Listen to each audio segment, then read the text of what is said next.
زکوٰۃ کسے کہتے ہیں، زکوٰۃ کس چیز کا نام ہے؟ تو یاد رکھیں فقہاء کرام نے اپنی کتابوں کے اندر اس بات کو لکھا کہ زکوٰۃ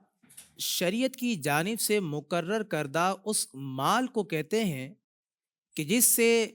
اپنا نفع ہر طرح سے ختم کرنے کے بعد رضائے الہی کے لیے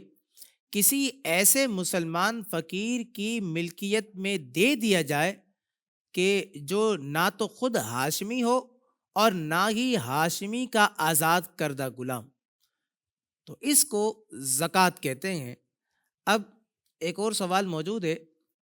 پوچھا یہ گیا کہ زکوٰۃ فرض کب ہوئی؟ فقہاء کرام ارشاد فرماتے ہیں کہ زکوٰۃ 2 ہجری میں روزوں سے قبل، یعنی جب روزے فرض کیے گئے اس سے قبل جو گئے اللہ تبارک و تعالیٰ نے زکوٰۃ کو اپنے بندوں پر فرض کیا۔ اسی کے ساتھ ایک اور سوال یہ کیا گیا کہ زکوٰۃ جو صاحب نصاب پر جو ہے یہ فرض ہوا کرتی ہے،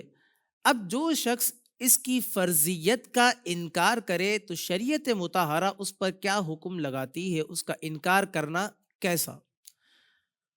تو یاد رکھیں شریعت مطہرہ نے اس بات کو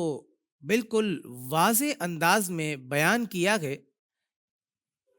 کہ زکوٰۃ کی فرضیت کا انکار کرنے والا کافر ہے،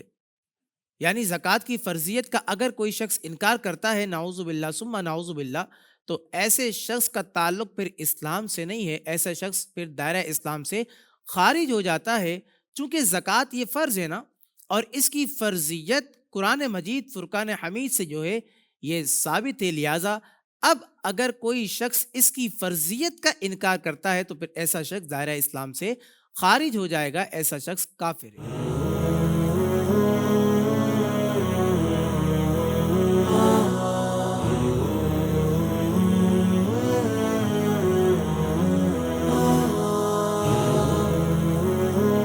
Kutchi Memon Islamic centre, run towards way of Allah.